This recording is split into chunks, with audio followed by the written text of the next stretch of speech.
le fonctionnement des administrations sur le plan financier, administratif. Les inspections générales de services, ce sont les relais du contrôle général d'État.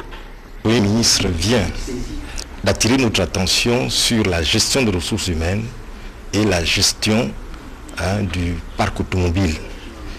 Sur ces deux points, nous avons, en tant qu'inspection générale, la mission de faire en sorte que la gestion des ressources humaines des ministères se gère de manière à ce qu'il y ait le plus ou la meilleure rentabilité personnelle qui sera apportée par chaque agent de l'État.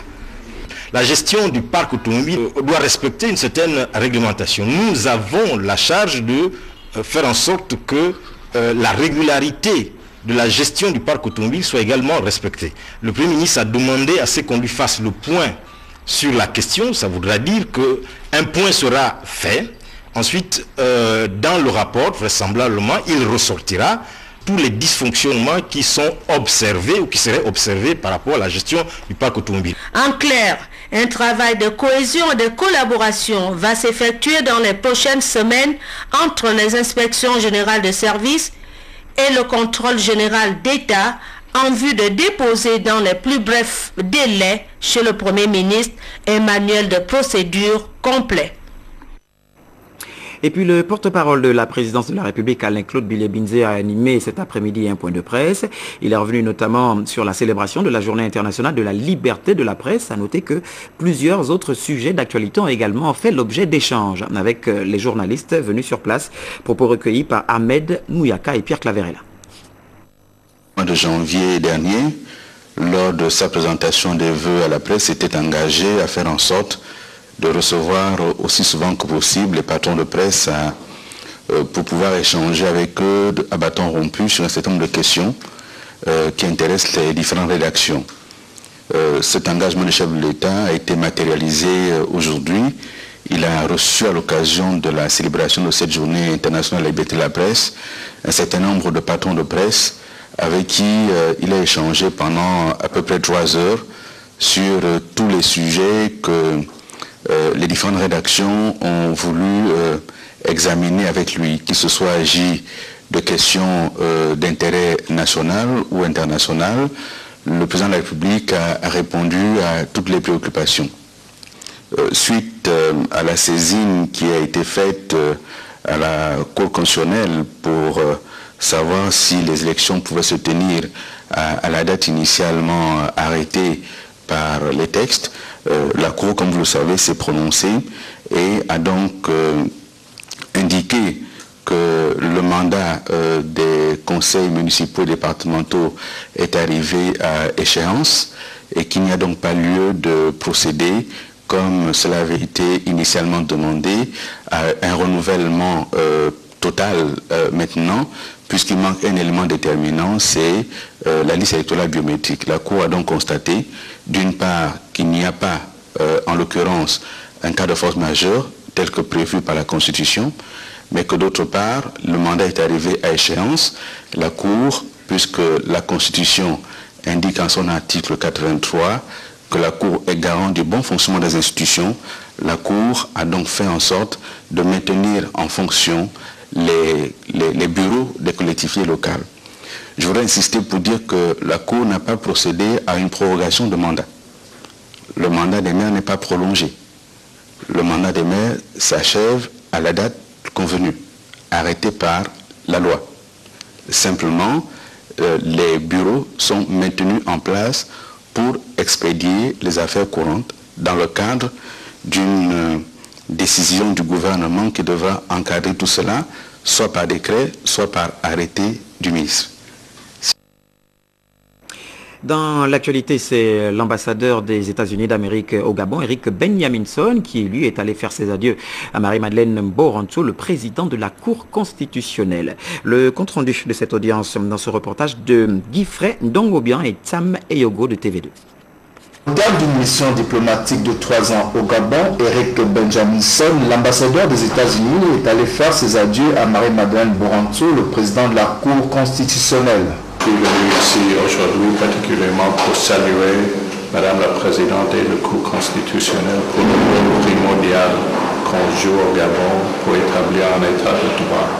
J'ai noté à Madame la Présidente, c'était une période très intéressante dans l'évolution de la politique et de l'économie de votre pays.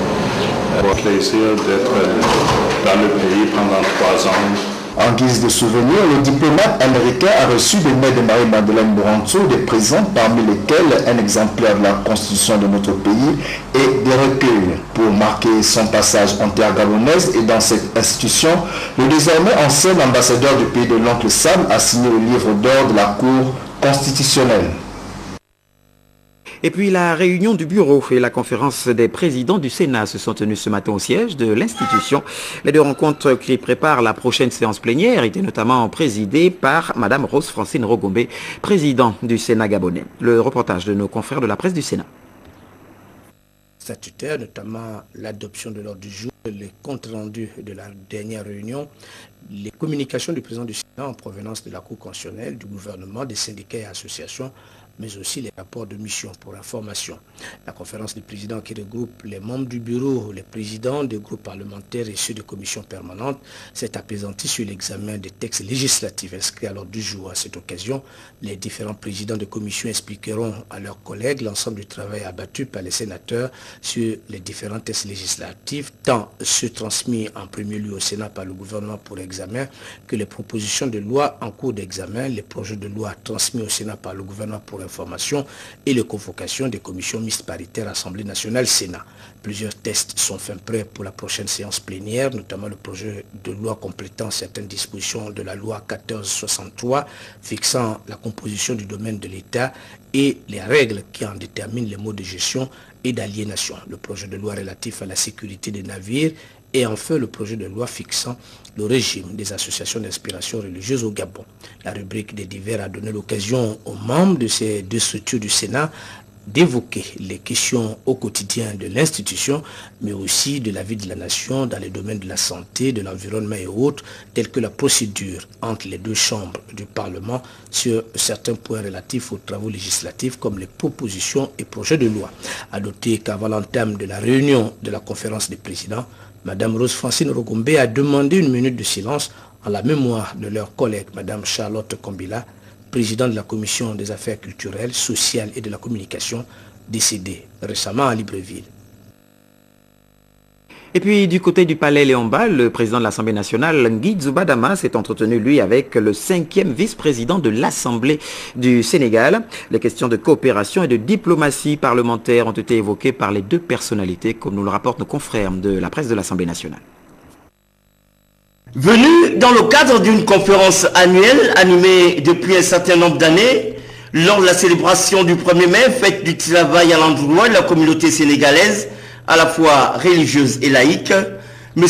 Mansour Sy, 5e vice-président de l'Assemblée nationale, s'est senti un devoir de venir rendre visite au président de l'Assemblée nationale du Gabon, M. Nguy Zubadama, pour lui transmettre les amitiés de son homologue sénégalais, Moustapha Niasse. Bien sûr, j'en ai profité pour me féliciter de l'excellence des relations entre le Sénégal et le Gabon, mais surtout de l'hospitalité à la fois exquise et prévenante dont bénéficie la communauté sénégalaise ici au Gabon, à Libreville et dans les autres villes du Gabon, mais également de ces relations plusieurs fois séculaires entre le peuple gabonais et le peuple sénégalais. Nous avons abordé la question de l'association l'amitié Sénégal-Gabon qui s'est créée au niveau du Parlement.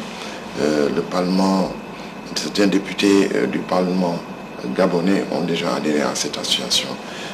C'est mon devoir de rappeler au président Niasse, le président de notre Assemblée nationale, que la partie sénégalaise fasse de même.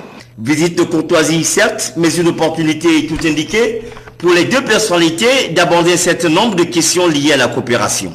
La nécessité pour le Gabon de faire partie du réseau de la Banque mondiale, des parlementaires de la Banque mondiale dont je fais partie, et je viens de la session de printemps du Fonds monétaire international et de la Banque mondiale à Washington, où nous avons discuté des questions qui intéressent les parlementaires au premier plan, telles que la transparence budgétaire, le contrôle, le vote et le contrôle du budget, le problème du dispositif de protection sociale au moment de l'élaboration du budget, c'est-à-dire comment prendre en compte la nécessité de l'éducation, la nécessité de la santé. Un véritable tour d'horizon des questions d'actualité, notamment celles liées à la diplomatie parlementaire, ont permis au 5e vice-président de l'Assemblée nationale du Sénégal de bénéficier des sages et précieux conseils du président de l'Assemblée nationale du Gabon, M.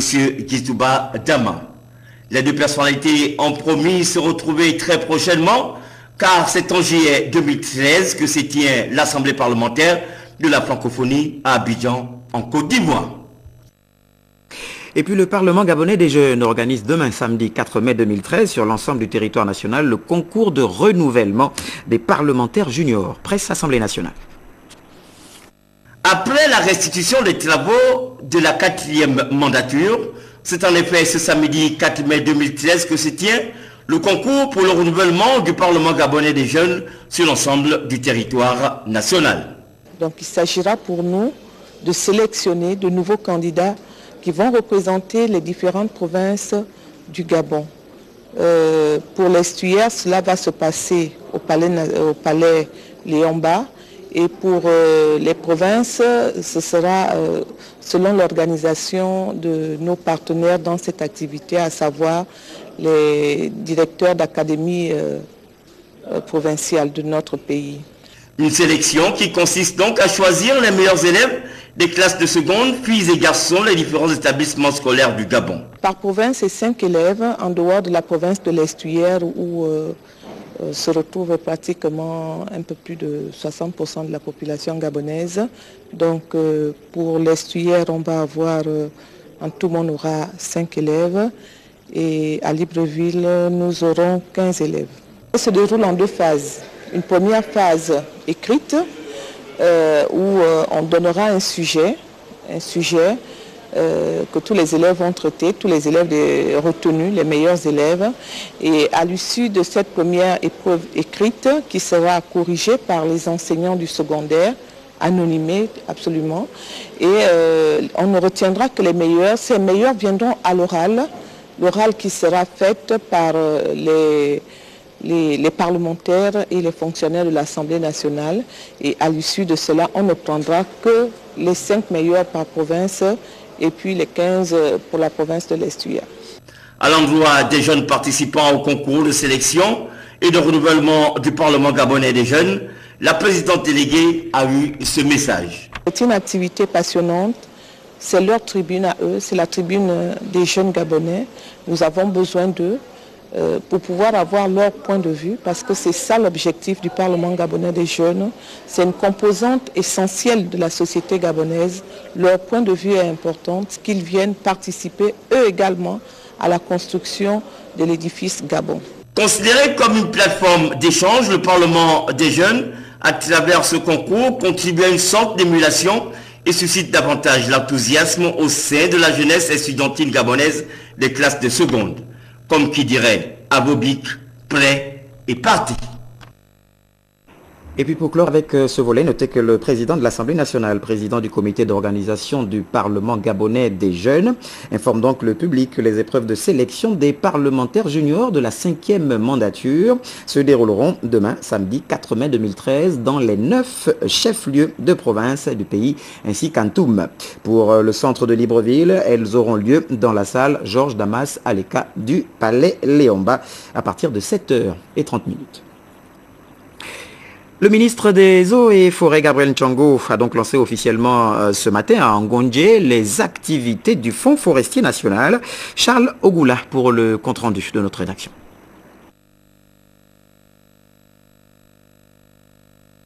Créé le 9 février 2010, le Fonds forestier national apparaît comme un stimulant de la politique d'un Gabon vert.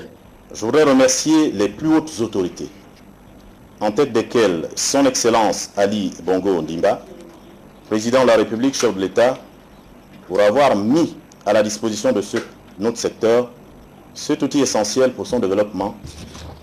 Dans le cadre de ses attributions, le Fonds forestier assure le financement des opérations liées aux missions de service public de l'État dans le domaine forestier, notamment ce qui concerne le suivi et le contrôle des plans d'aménagement des forêts, les opérations d'inventaire du domaine forestier, les programmes